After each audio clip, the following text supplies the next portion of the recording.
Thank you, everyone, for joining me in this Forgotten Feminist with my very special guest, Elise. It's been a long time. I took a long summer and I missed you all. And I'm really, really excited about this conversation. Elise, welcome. Thank you so much. I caught you at the exact worst time. Thank you so much. Yeah, thank you so much for having me. Yeah, I'm really excited to talk to someone who really understands, like, reading your book. It was actually a really hard read for me. It's so hard that I had to stop halfway. The abuse section was so similar to my experience that I had to put it down. I remember in the morning I was drinking coffee and I really had to put it down just for a moment.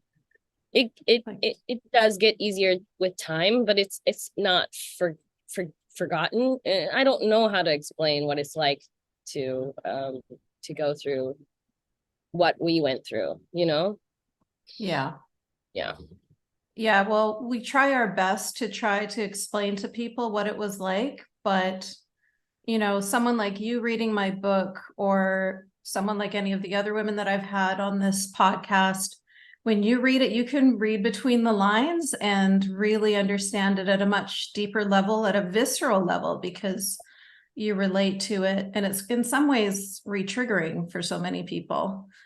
But it is incredibly cathartic and empowering to finally get it out, to finally say everything that you were forbidden to say. And that's why I have you here today, because I want you to do that same thing. It's empowering and it's frightening. We're trained to be silent. We're trained with the worst form of betrayal is speaking. It's so scary. And it's funny because I did some public speaking in my career. I lectured in a hall, and speaking in public on this specific topic tends to send me into anxiety because that particular topic was a topic that was banned from me speaking about. And it's very hard. Like, I get it. I know why we don't have as many dissidents speaking out as we do. It's dangerous, it's difficult, and it goes against everything you were raised in your head to follow. I mean, your entire life you're told, don't question this, don't do that, don't speak about this, don't look at that, don't worry about that, that's men's matters, just do this, do that. I mean, it's really, really, really hard. And the problem is that there's so few of us, and they need a voice, because not all of us can be Lujain and Hazur. Not all of us. It's very hard. You have to be put in the perfect position where you're safe enough to be able to speak out without fear of retribution.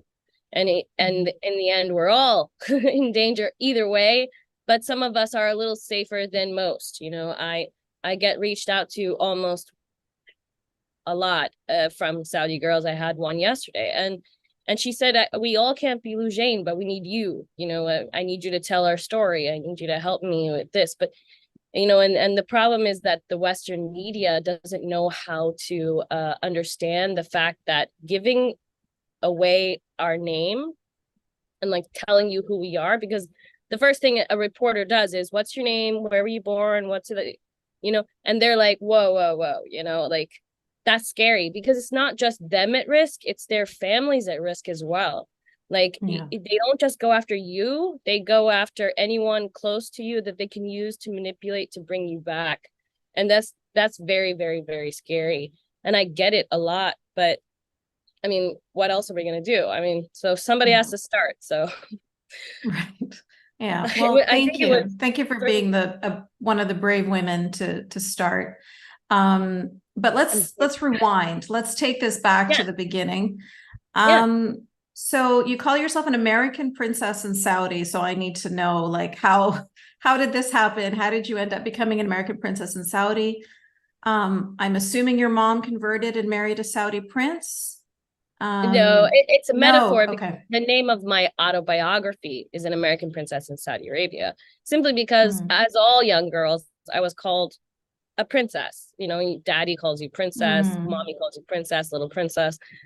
And then when I was naming my autobiography, which took almost 10 years for me to write because I would stop and I would start, it was very therapeutic to write it actually. But when I finished it, the title that we coined was American Princess in Saudi Arabia. So I'm American, but I'm a princess because at home, so you think we have a I monarchy in understand. Saudi Arabia. So in the house, the dad is the king. So I'm the princess, right? Yeah. And you are And that's, always always treated like a princess and a queen. Muslim yeah. girls were treated like royalty, Oh, right? unfortunately, my That's princesses the are probably trope. treated the worst. It's so Yeah, sad. of I mean, if course. you look at the Dubai princess that tried to escape, I Yeah, mean, you would, a lot of Westerners would say, why would a princess want to leave? She has everything. She's in Dubai. Oh my gosh. Like yeah, it's hard to comprehend the kind of oppression she's living under as a woman, yeah. and worse as a princess. I mean, Well, I let's had talk married. about you, Elise. Let's talk about you. I want to hear your story. I actually want to hear your mom's story. So how did you end up becoming an American princess in Saudi? Did your So mom convert? Yeah, yes, eventually, yes. It's actually, that one is a funny story, but I don't know if it's the true story because your parents tell you things and not really the true story. yeah. Mm. So when I was 3, my mom was already divorced from my father, my biological father, and she was very young. So she got married in America to an American citizen. She had 2 children. And as the youngest of her family, she's young, she's scared, she has 2 kids, she doesn't know how to support them, she's divorced. So she calls daddy, her father, my grandfather, who retired from the Navy and got a job at King Faisal Specialist Hospital in Riyadh. And her dad said, well, come here. It's nice here. Everything's calm here. It's great. Life is great. They pay for the house, they pay for everything. It's great. So she jumps on a plane with her 2 kids and she goes to Saudi Arabia on a visit visa. Then she gets a job in King Faisal Specialist Hospital in the laboratory. And she met a Saudi man, my stepfather, and they got married. And the next thing you know, I'm 6 and my name is changed to Maha Al Turkestani. So we became Saudis. Suddenly Christmas is gone, suddenly freedoms are gone, suddenly the ability to play with my brother outside is gone. It was strange. But such a young girl, I accepted, my world. Okay, we don't have Christmas, but we have 2 Eids. Yay. We called them the Eid of candy and the Eid of money. The money one was the most fun because we could just run around, shake someone's hand, and they'd hand us 5 reals. Like, what? For a 6-year-old. Yeah. Um, I can and see how you related to my story now because 6 was about when everything changed for me as well.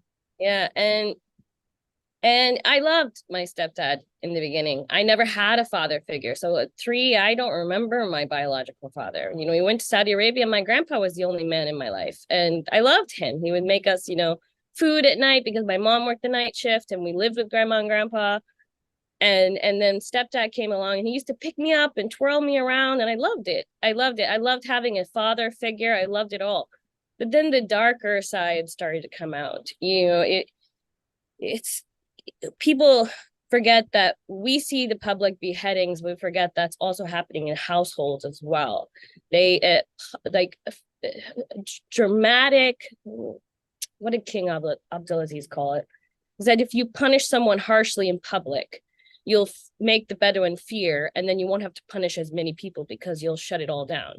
So it's even happening in the homes. So my brother remembered our father. I didn't. So I accepted my world. I accepted that we were Saudis now. I accepted that we need to learn Arabic. I accepted that we don't have a Christmas tree. I accepted that. My brother did not. My brother is 2 years older than me.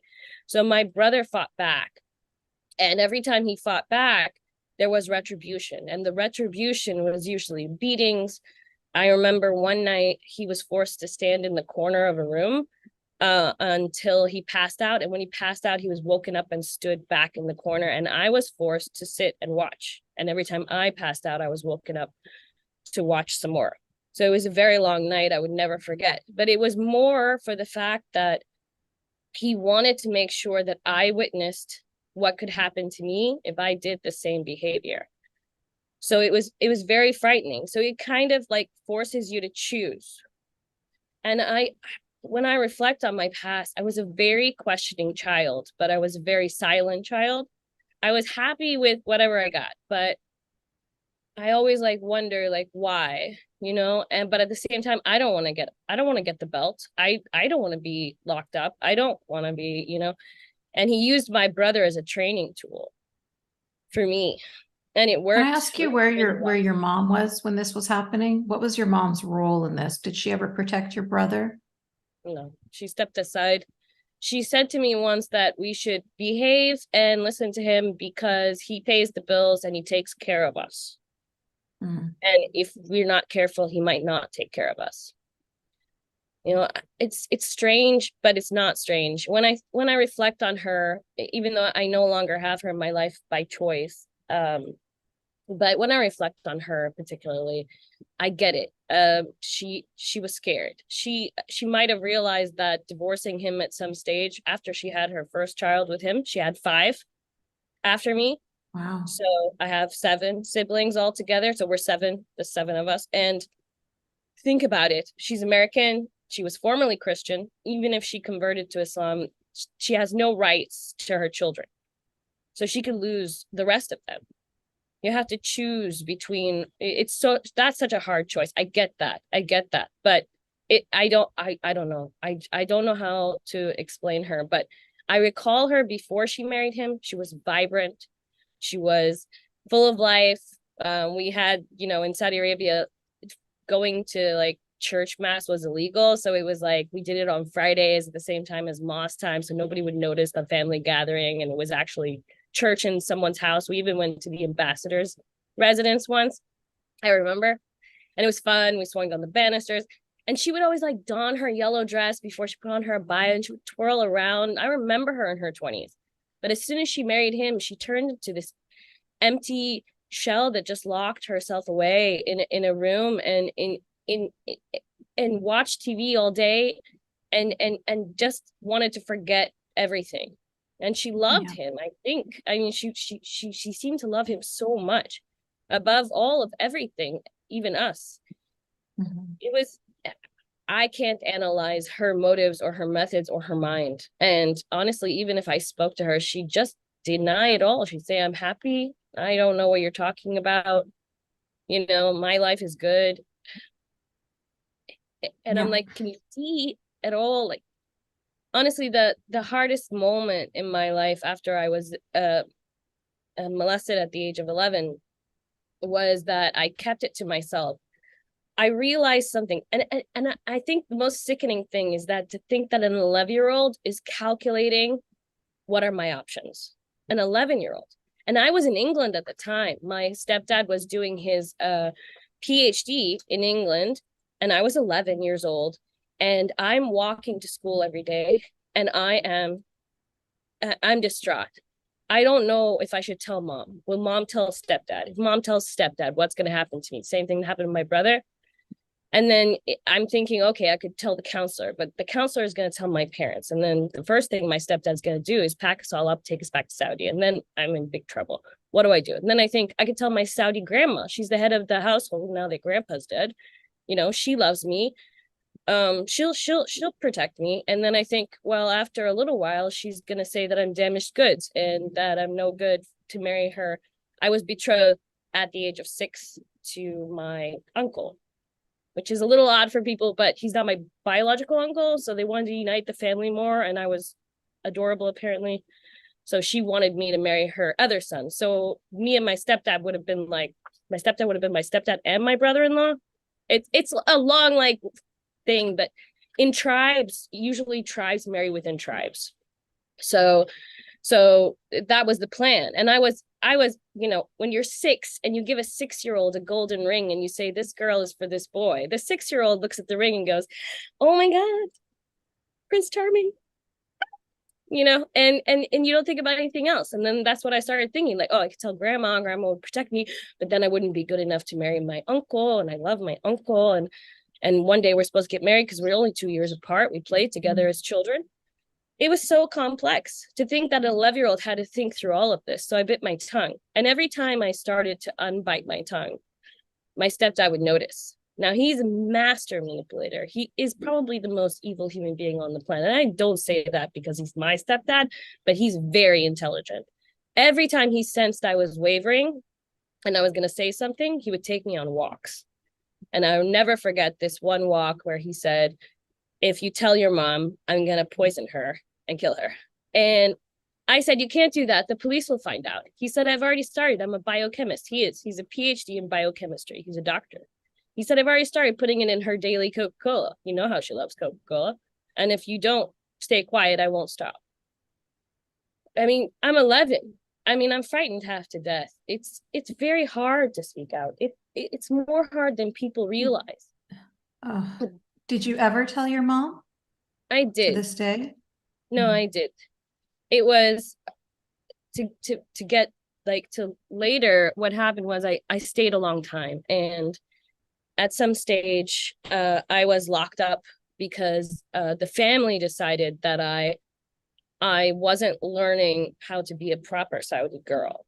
So since they decided my mother was incompetent of doing the task, I was handed over to my aunt, Zakia, and I received what I call my wife training days. I had nothing to do. I was locked in a room for 6 months, and I had a choice: stay in that room with nothing, or get out once in a while to be trained by my aunt. She would sit me at a table. She would ask me questions. She would appeal to my logical mind. You know, men need 4 wives. You need to accept this. And I'd be like, well, no, I don't. And she would say, well, what if you can't have children? Don't you want him to have heirs? I'm like, well, yeah. You know, I'm only 16 at this time. And she's like, well, would you deny him that? I'm like, no. She said, would you rather he left you and married another woman, or would you rather he married another? I'm like, well, I guess I'd rather he married another woman than left me, because I'm thinking of my uncle, because I'm in love with him at this, like, I'm young, you know. Of course, I want to keep him.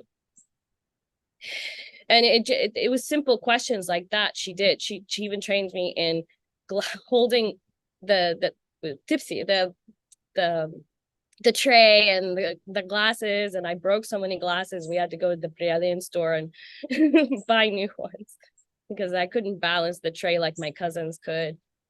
And then I eventually realized, so imagine 11 to 16 to 17 to 18. At 18, I realized there's only one way out. I have to get married. But if I'm going to get married, I decided I wouldn't marry a Saudi no matter what, because I seen my uncles. I know my family. My aunt Hind, I remember seeing the bruises on her, and the way she looked. She always looked like a fawn that got chased and run down. And I saw the way my stepdad was, and I saw the way his brothers were. And then I thought, I don't want anything to do with this. It's very dangerous. And I'm so young. I mean, when I remember it now, I'm like, holy crap. I'm like thinking about all of this at this age. Like writing my autobiography helped me like recall like my thought process. Like, why didn't I do this? Like asking myself, and like, I remember this and I remember that. And I finally convinced my stepdad to let me go to a computer institute to study computers. I said it would be a good use of my time, and he thought it would make me it would get me better bride price. You know, I was already like prime beef basically because I had an American passport and I was white and I had colored eyes, blah, blah, blah. But you know, added a small degree in there. They refused to let me go to college. They said, when you get married, your husband will decide if you go to college. You know, maybe he doesn't want you to go to college. Maybe he doesn't want an educated girl, and that could ruin your prospects. So I'm like, well, couldn't I just go to an institute and study something just to fill my time, Baba, please, you know? And he agreed. So we went to an institute and they gave us a class in cyber chatting, which was fun. And I've never seen anything like it. Like you know, like in Saudi Arabia, like when the internet arrived, it was like a marvel for us because, you know, it used to be if the girls would, you know, drive past the cars and like throw their phone numbers and then would get on the phone at night and we'd talk to someone we've never met before just to have that kind of communication. So we went through this cyber class, and I remember I was very like, I was trying to be really good. After my wife training with my aunt, I was very like trying to be really good. When you get locked up for 6 months, you don't want to get locked up again. I mean, it worked. I was very like, okay, I'm just going to behave. I'm going to follow the rules. And I'm going to plot my way out of here. So whatever they want. So we went in this cyber class, and I remember all these boys in there saying, what's your name? Send me your picture. I don't know. I'm like, ew, I don't know. I don't want to, I can't talk to boys. I'm not allowed to talk to boys. And then there was this one girl, which I thought was a girl. And she was like, how are you? I'm like, oh, that's nice. So I'm like, I'm good. Thank you. How are you? And they're like, oh, I have to go to my next class, but you can meet me on Messenger. And they're like, okay. So we met on Messenger. We talked for like 2 weeks. And then he says, do you cover your hair? And I said, yes. Don't you? And he said, I'm not a girl. I'm a boy. And I'm like, block, delete. And then I remember pacing in my room at night, like, well, it can't hurt talk to him. It's not like he can see me. What am I doing wrong? I'm not doing anything wrong. I mean, nobody's gonna find out. I mean, he lives in Canada. What could be the worst thing that could happen? And so I finally unblocked him. And this like whole converse, like it was nice having a friend, you know, who didn't really judge, who was Muslim. You know, he was Syrian. He was from Halab, but he was Canadian. So he was, you know, he was very open-minded. And I thought about it, and I thought, that's the way. Someone with a passport already is not interested in marrying me for my passport. Imagine at 15, my first marriage proposal was from a Saudi, my cousin. And the first thing I thought of was, if he marries me, and they all say it, oh, you'll get married, he'll go to college in America, and then he's going to dump me off somewhere. And I have no skills. I am not trained to survive on my own. I'm frightened to death. They make you that way on purpose, because if you think about running away, even with an American passport, you think, what am I going to do? And that's part of the reason why your mom had 5 kids too, because not only do they want you to be dependent, but they weigh you down with children as well. Because then even if you do have an ability to, you know, fend for yourself, it's that much more difficult when you've got 7 kids in tow. So you're trapped. You're trapped. It's trapped. You're trapped. And it's not just that. Even when you have 1 kid, 2 kids, 3 kids, it's like, where's the second boy? Not going to give me another boy. I need an heir and a spare. You know, I might get a second wife. I need more boys. We're taught that boys are more important, but the truth is girls are as important. We're used for negotiating, for tribal unity. We're used to unite tribes. I mean, through marriage, you unite tribes. You marry this tribal boy to this tribal boy. You create unity, and it creates family, and it creates harmony. And I get it, but I mean, it was very scary. I mean, I had more opportunities than most to escape.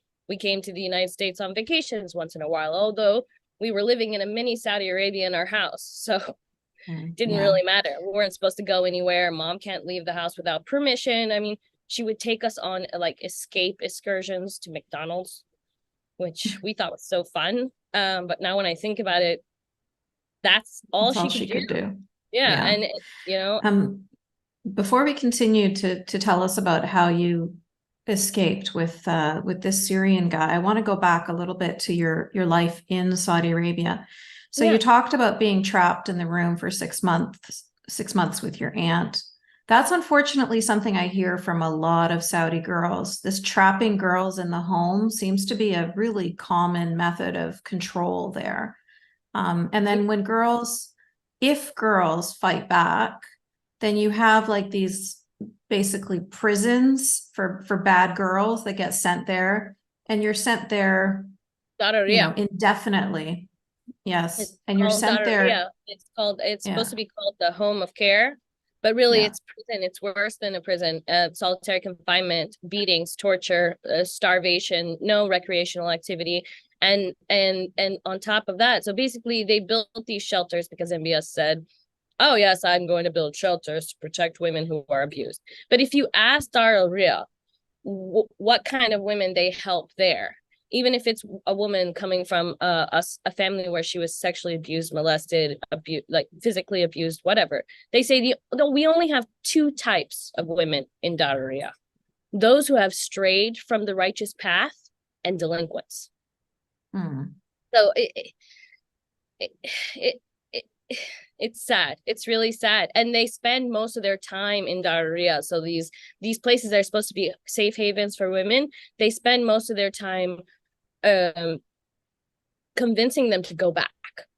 Here's your choices: stay here or go back. And that's where like the lockups come from. You have a choice: stay in this room or come back and or obey. listen. Yeah. Or worse, suffer an honor killing. I was in danger. That's why I was in that room. I mean, it's very scary. So behind you, you've got a painting that's referencing that I am my own guardian. Yeah. So there are guardianship laws in Saudi Arabia that keep women as perpetual dependents. You're talking about Dar al Ariya, I don't know, say it again. Dar al Ariya is a shelter they made for the shelter for the girls. But they so still these have are all based on Islamic laws. These are all based on Sharia law. Like I find that there are so many anti-women laws in that country. Like you mentioned Lujain al-Hathlul, who was imprisoned basically for driving, for being a feminist. So I want to hear your perspective on growing up in Saudi Arabia. I have two questions. First of all, you're an American, but you were there from the age of 6, being raised as a Saudi girl. So did those laws pertain to you? I mean, it sounds like they did, because in your home, they even pertain to you. Forget outside the home. Because I know there's usually like a 2-tiered, you know, the expats live one life and then Saudi people live a completely separate life. But it sounds like you lived along with the Saudi women. You had the same. My passport didn't mean anything. We have no rights on the ground. No rights on the ground whatsoever. I mean, even if you're American, I have a Saudi male guardian who's married to my mother. My guardianship, when my mother married him, was transferred to him. Right. Literally, he can report me as a runaway, which he did once. And I hid out in, I don't know, 3, 4, or 5 months. I can't even remember. It dragged on forever. So after I got married and I got away, which is a very long story. Don't go there yet. And I just want to ask you about the laws in Saudi Arabia. Do you feel that it is just Saudi Arabia that is anti-woman, or do you believe that it's the Islamic laws are anti-women? What do you feel about the religious laws? I feel like any law that prevents a human being from being equal to another human being is wrong. Period. Right. So is the blame going on MBS, or does the blame go to the religion in your perspective? Well, only the head can change the rest, right? MBS does control the country. He allowed women to drive like that. He could end male guardianship like that. If he really believes in reform, he would start with civil change. He would start with ending male guardianship. He would start with allowing the women to share in the workforce. We love our country. We want to see it thrive. We want to be there. We want to help, but we're weighed down and we're minors in perpetuity. It's hard to have to ask a man every time you want to go do anything. It's rough. Even him allowing women to drive, like if we're honest about it and we take a step back, we realize, sure, she can drive, but she needs a man's permission to get a driver's license, to get a car, to even leave the house, you know, so she's still being completely restricted. So he's kind of playing a game for the West to be like, oh, wow, women can drive now. Like, whoop-de-doo, right? But it's a farce. It's all washing. I remember when women's driving came about, and I went to a party, and this man comes up to me and he says, "Aren't you excited? Women can drive in Saudi Arabia." And I said, "No, I'm not really excited." He's like, "Why? You guys have been waiting for this." I'm like, everybody used to say, "Oh, women can't drive in Saudi Arabia. They're so oppressed." I'm like, that's the smallest thing on our radar. The smallest thing.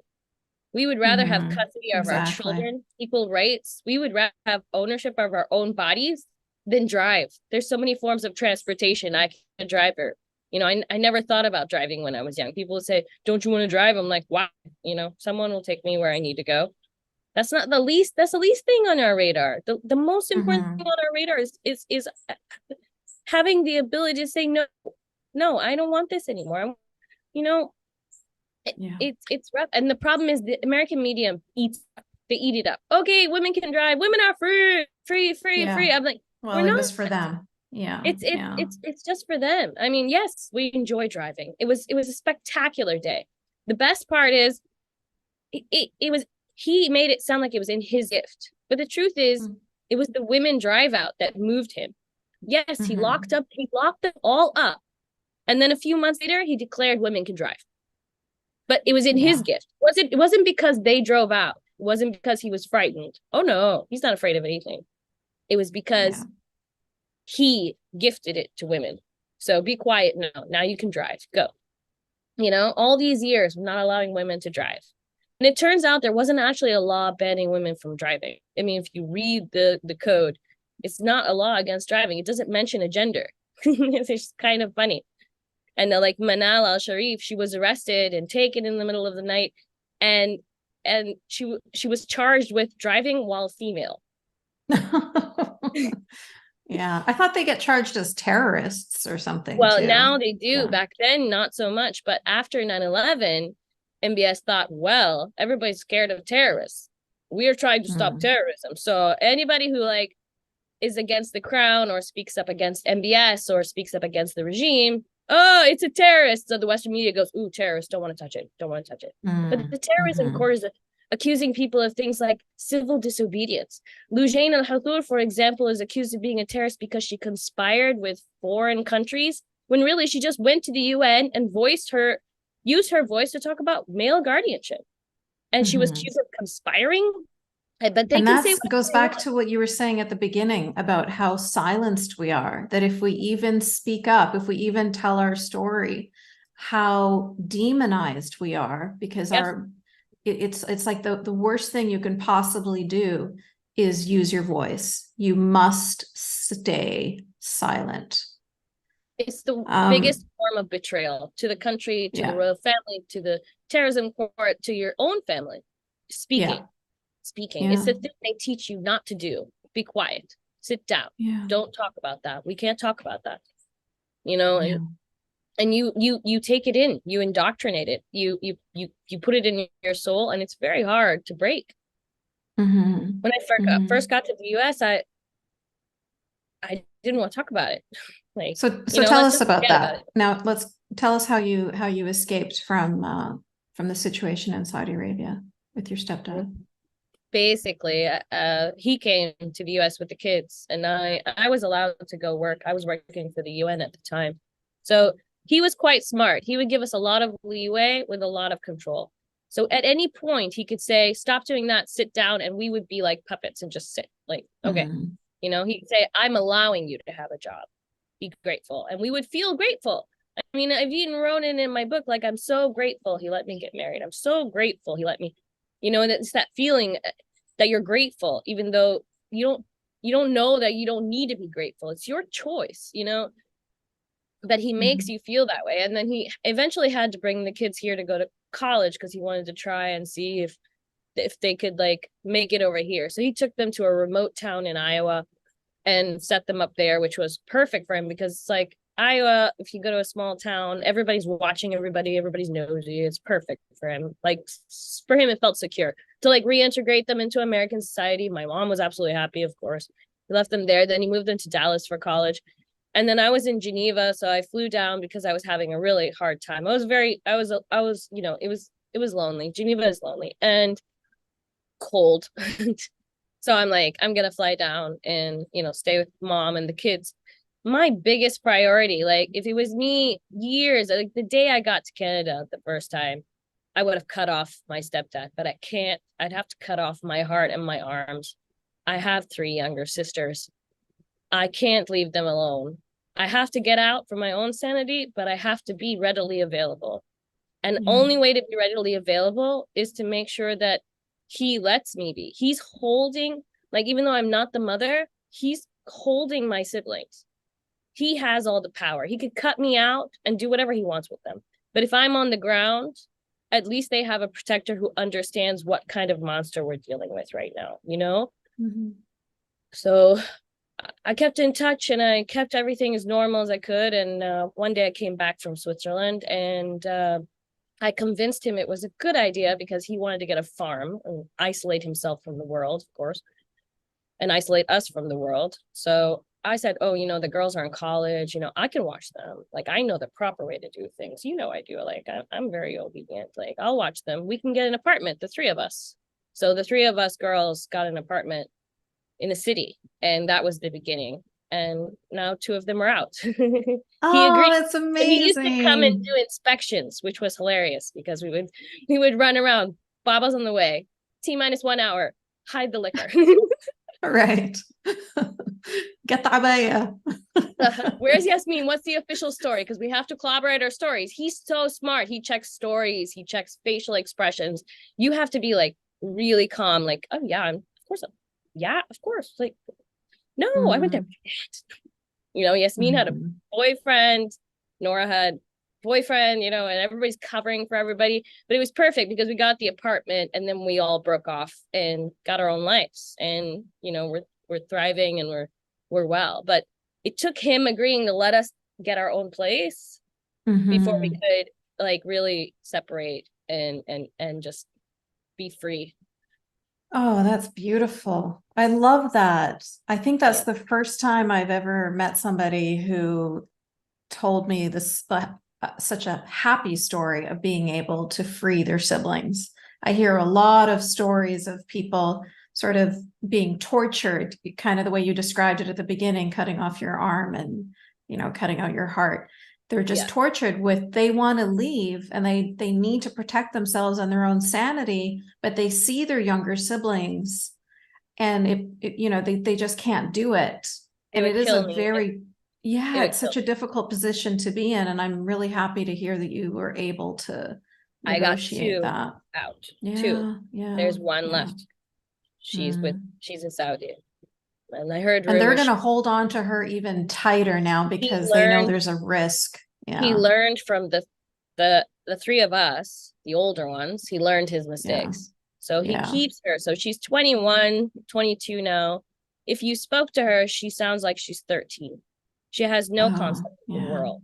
He realized that giving you a concept of the world makes you question your world.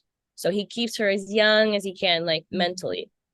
She says, no, everything's fine. Baba knows best. I don't know what. And there's nothing else to say. And he started limiting communication. Like now I don't even know when she texts me if it's her. I think it's him just trying to get information. It's very hard. Like she was 18 when she left CNI6. I begged her to stay with me, but she just wouldn't. She's so indoctrinated. She's so young.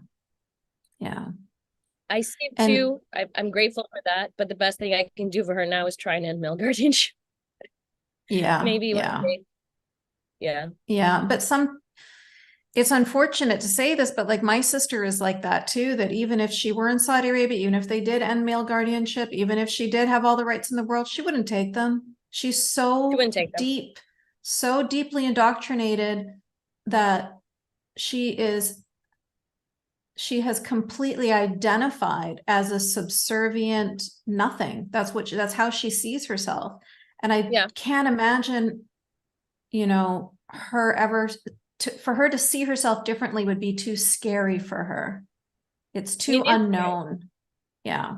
And it is scary. I mean, you and I both know that it's scary, but we have, you know, at the end of the day, we're all very different people and we have different capacities for being able to overcome things. And some people are just, you know, the fear controls them too much to the point that they become, it's like Stockholm syndrome. You know, you're comfortable in your state and you're not going to even try to wiggle out of it. So, you know, I hope your sister is not one of those people, but I mean, I hate to say it, but with your mom as her example, you know what I mean? Like your mom had it's all these years, her 3 daughters have left and she's still, it hasn't broken the whatever, you know, the spell. It hasn't broken the spell that he has on her. But hopefully your sister will be more like you than like your mom. Where's your sister now? You know, I wouldn't know. I have not had any contact with her in almost 20 years now. 19 years. Sorry. Yeah. Yeah, that's okay. I mean, you know how it is. You have to grieve some family members while they're still alive because it's just what you have to do. You can't keep anger, you can't keep sadness. It's not healthy, it's not helpful. Um, but at the Yeah, same time, you can't keep hope either because that's also not healthy and not helpful. So you have to just move on, and it's sad, but it's necessary. you live off the memories. You can live off the Yeah, memories. You keep them in your yeah, mind and you hope, but you don't, you try not to hope too much where it distracts you. yeah, Um, exactly. and you try to do the best you can with what you have and live your life because each of us only gets one of those. We really only get Mm-hmm. one. Mm-hmm. And it's hard. It's really hard. It's hard every day. I mean, when I think about my sister Lena, you know, It's tough. Yeah. she was so little. I mean, I changed all of my siblings' diapers. They're like my children. My mom was Mm, so absent. I did everything. I cooked. I helped them with their homework. My mom couldn't speak Arabic. I could. She couldn't read. I could. You know, she didn't know the culture. mm, I did. I knew how to make them like behave properly, and I was basically the mother. Like I feel like I had 5 children. Like they were. I was when they were 10. When I was 10, they were born. One yeah. after that. So I was already old enough to like know how to care for them. Like, mom, baby's crying. She's like, oh, I'm busy right now. Like, okay, Mm, go pick up Mohammed. Like, that's silly. yeah. And yeah, I was forced to grow up really, really quickly, you know? So it's That's rough. older sisters in the Arab family. That's usually the Yeah. rule.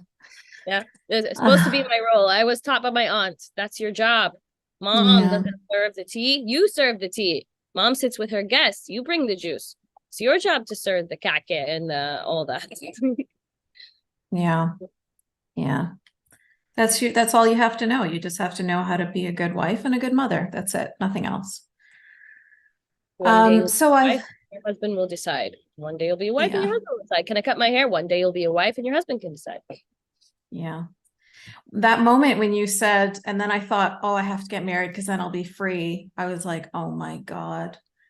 Did we all have that exact same All of us, perverted thought?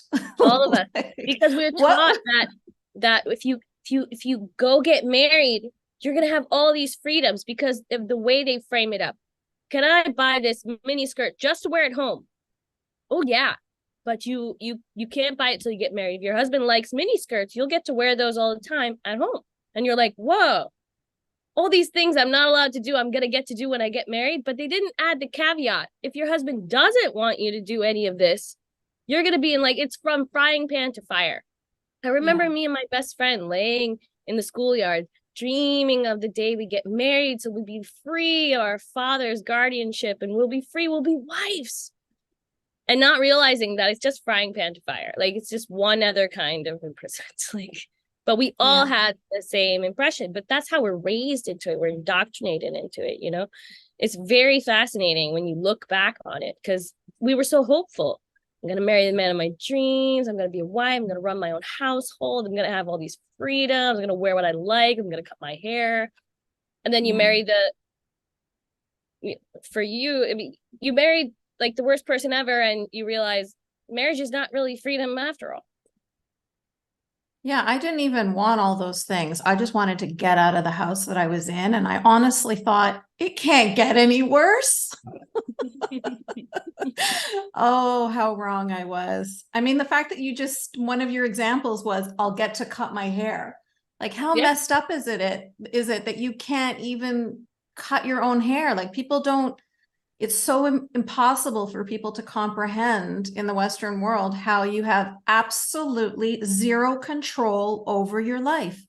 You don't even have control over your own thoughts because you're afraid to even have thoughts. Mm-hmm. You're not even like even your own mind isn't your own because you can't question this because that's bad. And like, you're just constantly under the thumb of some domineering, very, very scary, whether it be your father or whether it be a law or whether it be the religious police, or you know what I mean? Like, you're surrounded. So I wanted to open it up here to the group. Like I mentioned, we've got a couple of women who grew up in Saudi Arabia. One of them is Mashair and another is Ghada. They also came on and told their stories here. If you guys don't mind, because I know you've already told your stories publicly, so I'm just gonna tell a little bit about you. I want to talk about Mashair first, because when you were saying that women couldn't get imprisoned, we're not supposed to be getting imprisoned for driving cars. Mashair was put in prison for just being in a car without a male, because she was with her sisters and a cousin. And not only that, they had a dog with them. She had a pet dog. And they were stopped by the religious police. And you could just imagine the rest of that story. I mean, I can't imagine. Mashair wrote a book about it as well. Oh, I would love to read that. Yes, I would definitely love to read that. Miss Kina. Yeah. I'm so sorry, Mashair. But she's now happy and married to a French chef, and they're opening up a restaurant in the south of France. And so it's a very, very happy ending. Yeah. I like that smile. She has the best smile. So anybody who wants to unmute themselves and join in, please do so. Ghada, I was going to talk a little bit about how you and I and Elise all had that same perverted thought of, I'll get married and I'll get free. Can I say something about that? Yes, of course. Please do. Yeah. So, I mean, I'm Saudi, grew up, born and raised in Saudi. And I grew up Shia because, it wasn't easy. It wasn't hard enough being a woman in Saudi Arabia. I had to be Shia as well. And I grew up in the Eastern Province, family, super duper, extremely fundamentalist religious people. When you think about the people that hit their heads and blood comes out during Muharram, that's my family. But when I remember thinking, since I was a very young girl, like even before high school, like middle school, like one of these days, I'll just get married and I will get out of this house. And it's not until you reach the marriageable age, when like your friends and your cousins and whatever are getting engaged and married, that you realize, wait a second, this is not really the way out. And I did get married in Saudi, and I realized that this is just another, I mean, he was a great guy. I'm not going to say anything bad about him. He was actually a very liberal, very nice guy. But that didn't mean that I wasn't free, that I was free, because I was still under the force of essentially Saudi Arabia and my parents and my family. And they were asking me like, oh, when are you getting married? And when I was like, okay, then when you have children and we're going to live in this place, like they want to be in control of every single thing. It doesn't matter if you get married to the person that they choose for you. It doesn't even matter if he's a good guy, because you're still in the same place. It'll be like being in a prison and just leaving like once every year to experience life and then come back. Absolutely. Agreed. I married a great guy. I thought he was a great guy, but there's so much other pressure. I mean, even when I got out, I left my first husband for his own good, I thought, even though he was a good guy, but it just wasn't working. And I got on a plane with hardly any money in my pocket, and I went to Abu Dhabi and I found a job and I was working and I was saying to myself, and I was so happy. And then one day, it wasn't in Abu Dhabi, it was years later, actually, when the UN sent me back to Riyadh, which was the last place I wanted to ever be again. But I had the cultural background and I had the language, so I was a perfect fit. So they sent me back to Riyadh, and that's where I decided not to cover my hair. Because I worked at the diplomatic quarter. None of the girls covered their hair. I thought, I'm going to give this a try, so I gave it a try and I liked it so much. But when I got sent back to Abu Dhabi, so I had all my friends, I had all these women that I looked up to, because I was searching for answers, like Islamic answers. Like I would go to the library and I would dig, like, why do we cover our hair? Why do we pray this way? And why? Because nobody explained it to me. I was just told to do it. Like I wanted to learn. I read and read and read and read and read. And then I ended up in this Islamic group. And then all of a sudden I come back and I'm not covering my hair. Like the societal pressure I received was too much for my little body to handle. Like, I'm scared to death. Somebody's going to see me who knows me, who's going to tell somebody who knows me, who's going to say that I wasn't covering my hair. So I'm Abu Dhabi and I'm an American citizen and I'm frightened not to cover my hair. Even I though was in school in Colorado and I was also very scared. I didn't go anywhere in Colorado because I was so afraid somebody that knows that knows my family will go back. They'll find out I'm not wearing hijab, or they'll find out that I'm, you know, not eating halal or whatever it is, and then tell on me. yeah, it's like you're abroad. You're free, but you're not societally, you're not. I mean, and none of us want to get those phone calls. Oh, the nonstop phone calls and the yelling and you've disgraced the family and you bring shame and you're hurting your sister's prospects of marriage and then you're hurting your cousin's prospects of marriage and the whole tribe is shamed because you aren't acting appropriately. Yeah. Ugh, I so do have a question if you don't mind me asking. yeah. And because you grew up similar to, unfortunately, how we grew up. One of the first things I noticed when I came to the US is the fact that I can go outside and not be worried if I got a phone call. How did you feel the first time when you finally like broke free and didn't have to answer your phone immediately when you heard it ring? I don't know. All I know is when I first arrived in America 9 years ago, it was a big culture shock for me.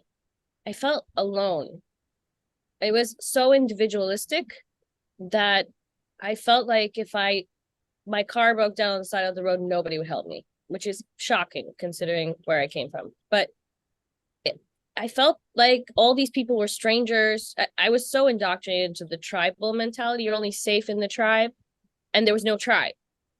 So I don't have a tribe. It made me break down crying. Like, I don't have a tribe. Like, when did I stop caring if my stepdad called and he's mad and I don't have to answer him? A few years later, once I got my two sisters out, I was like, bye-bye.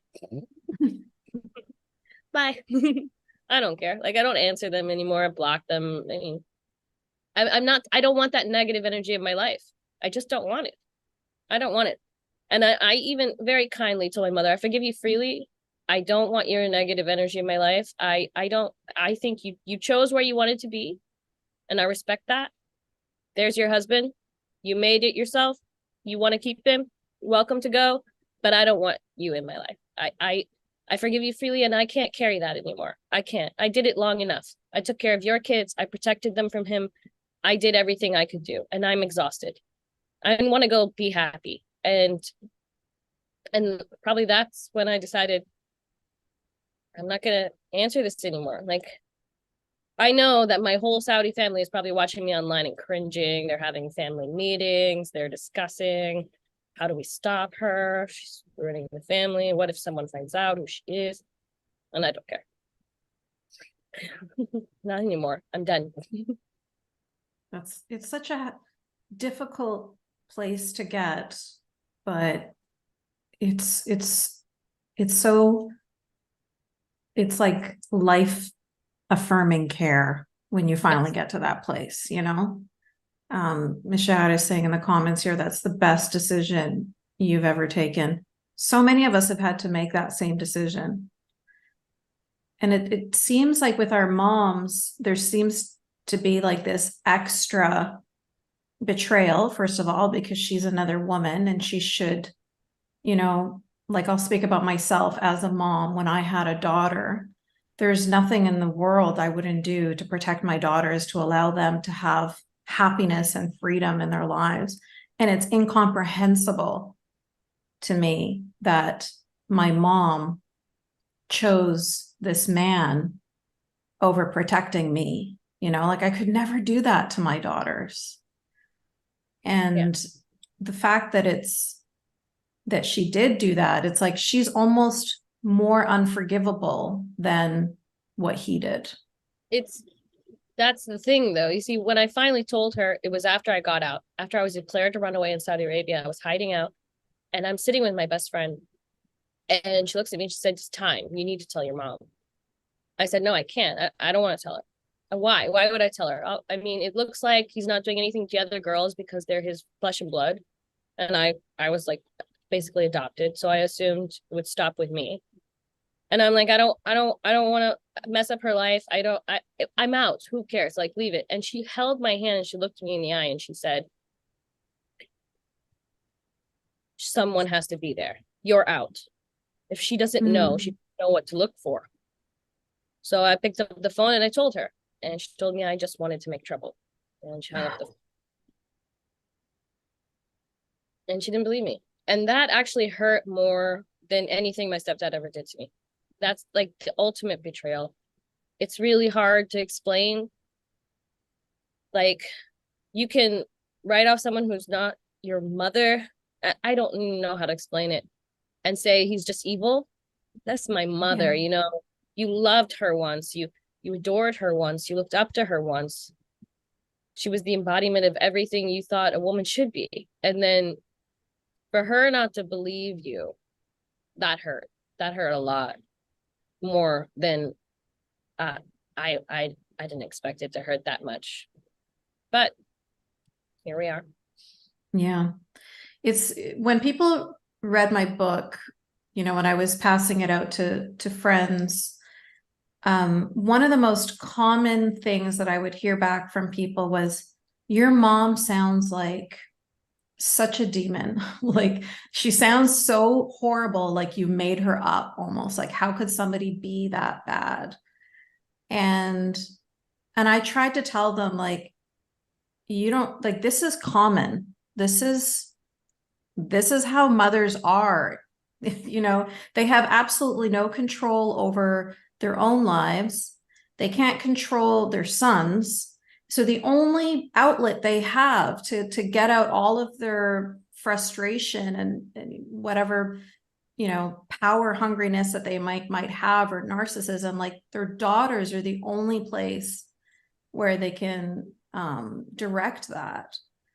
And even though I was saying that and I was feeling that, I have been blown away with how much more common it is than I even thought it was. Because everybody is playing the same game we were playing. If somebody knew me growing up, they wouldn't know what my mom was like to me. Because they think that my mom was this great mother, and they would see me and I was fine and everything looks fine on the outside. And so you think everything is fine for everybody else and it's just me. And you don't realize, no, everybody is also, you know, got their game face on. And you try to, later on, you get stuck in this position where if you try to even say what it was like growing up, it's like, that's not the woman that they experienced. That's not the woman that they saw. And so, you know, you don't even bother, because it's like, well, they're not going to believe me anyway. And so you just bite your tongue. Family pictures syndrome. People say, your family pictures look good. You must have been fine. You must be making this up. Everybody's smiling. Yeah, people do smile in family pictures. It's a picture. Yeah, it looks like we're playing and we're happy, but secretly we're all thinking, how do I get out of here? Yeah. Yeah. In my case, it was, well, we let you study what you want. We let you choose the person you want to marry. We let you work. We're great. We're amazing. Bare minimum. What are you complaining about? What's your problem? What are you complaining? Why are you so ungrateful? Yeah, You're so lucky. They give you so many benefits, right? It's like a prison warden. Here, I threw you some scraps. Be grateful. I could have not fed you today. Oh, thank you so much. Like, you know, if I may say something, not a Muslim, not brought up in your circumstances. Whenever I listen to your stories, other than being heartbroken, I always think, if you put it out there for everybody on the West to hear, like individually, they would say, oh yeah, there are monsters everywhere. Just like you said, Yasmine, your mom was a special case. And people either do not know or appreciate how widespread this behavior is, or just block it because it's unbearable. I mean, how can you live life when you know this is happening with every woman or almost every woman in those worlds today, as we live today, not in a history book. So I don't know if there is any value in that, but I was picturing a museum exhibit with a huge screen and like a Zoom gallery of women. Some of them open face, some of them maybe would not be willing to open their face. And a chorus from which the voices come out. I was raped, I was raped, I was raped. And then in a chorus, I was raped. I couldn't cut my hair. I couldn't cut my hair. They said, no, you can't, you can't, you can't. And I thought maybe something like that people will finally reach them. I mean, I can visualize that. It's powerful what you're suggesting. If we could make it happen, it could be a great tool of awareness. Absolutely. Yeah, because I feel so powerless. I'm sorry, even though I hear the stories of power, an incredible individual power. And I am in awe, Elise, and everybody on the screen. I heard some of your stories. I don't know how you recover, but obviously you do. I'm in awe, but at the same time, I feel also powerless. How is it the people do not know? How is it that, I don't know. Because the propaganda is stronger, They get the microphones, they have the petrodollars, they have the ability to say they like it, they want it, they're happy, it's their culture. They bought up golf, they bought up soccer, they bought up everything. They bought up Vice. They took out all sorts of articles about how they did absolutely nothing to do with 9/11, despite we all know they did. Yeah. But what they're trying to do is throw money at the one thing they can't buy. True. Freedom of opinion. They can't buy people's silence. So they need to throw out enough baubles and toys. I call it bread and circuses. You think that Saudi Arabia, you have to remember, we've got a population right now, which is about 30-70%. We're all very young. I mean, if we get out of order, fine. Yeah. It's going to be a mess. So MBS is frightened because he's the same age. So he's thinking, like, he's trying to like give them enough things to distract them. Bring out the movie theaters. Let them have Halloween. Let's get rid of the abaya. Let's pretend we got rid of the abaya. Let's pretend that women can drive and nobody gets arrested for whatever. Yeah. Bring out the stuff to distract them. And your average will be like, this is amazing. 20 years ago, I couldn't drive. Now I can. Wow, I'm so excited, and you forget about asking for your rights and everything.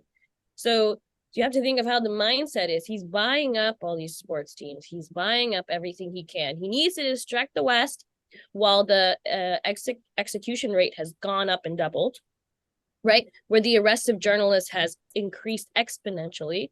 He's locking up judges who don't hand out harsh enough sentences. That it's insane, the amount of corruption, and it's bad. It's really bad on the ground. And I hear from women all the time, and it's really sad and it's really bad on the ground. But according to the media, Saudi Arabia is prospering. Oh, look, they brought back the gazelle. Ooh, like distraction. And if you want to know where something is bad, wonder why there's so much distraction. Elise, maybe I missed it in the beginning. What are you doing now? I'm a female women's rights activist for women in Saudi Arabia. I've written my autobiography. It's not published yet. I'm still shopping for an agent. So we'll see. Elise, is there any way we could help you or others can help you? I welcome any help. I mean, do you know any publishers? I mean, but I'm sure that's going to be an uphill battle for you, Elise. If I could just let you know what your future is holding. I think you probably already know this. It's going to be difficult to get your book published. A publisher is going to have to be quite brave to take it on. I don't know. a publisher that wants to take it on, I have to question if that publisher is half owned by Saudi Arabia. Yeah. Right. I have to think of these things, and it's insane. But I think the best way you can help me is if we help each other. It's good to have a sister, someone to call who understands when you have those hard days, you know, and there's not a lot of people that do understand, you know, so it's good to have a group. It's good to have all of us working together. Yasmine, I love what you do. I really do. I love that I can refer girls to you.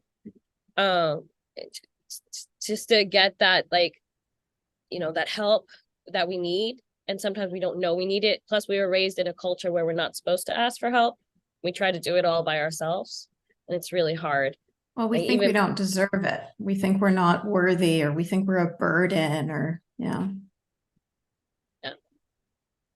So I think, yeah, add me on social, and you know, my website is eliseevans.com. I mean, my email's right on there. Just send me an email anytime. I mean, if you're having a rough day, I'll give you my phone number. Call me. You know, the best way to help each other is to stand together. We are stronger together.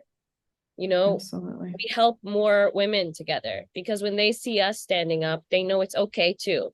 You know, we have to be the voice until they're ready to be their own voice. And when they decide to be a voice, we need to be ready to help them with their voice. It's not easy. It's not easy. The first video I recorded on social media, I'm telling you, my palms were sweaty. I'm like, oh my God, I just denounced the Saudi regime. I'm gonna die. It's very scary. It's not easy. Speaking up against oppression is not easy, especially when you're indoctrinated not to do so. Very hard. So the best way we can all help each other is to stand together for freedom. Yeah. Thank you. Thank you so much, Elise. And I look forward to reading your book, and I'm sure everybody on this call and anyone who's watching this recording is looking forward to reading your book as well. So as soon as it's published, please let me know. And I would love to have you back on to talk about it, and, you know, maybe have a book club with other people who have read it. I would love that. Yeah. Before I let you go, though, I just want to make sure that everybody on the call here, that there isn't somebody that had something they wanted to say or a question that they wanted to ask Elise.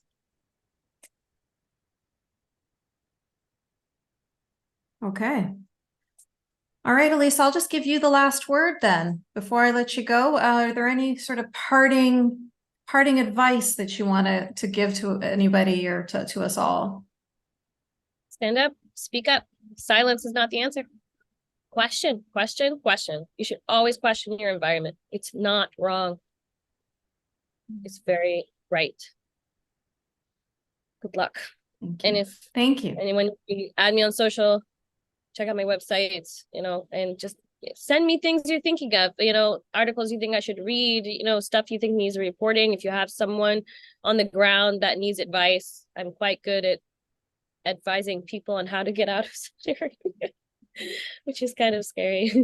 You too, I'm sure. At least how to avoid certain aspects. So. Great. Thank you so much, Elise. I appreciate that. You're getting a lot of love in the comments section there, so I hope you're reading through that.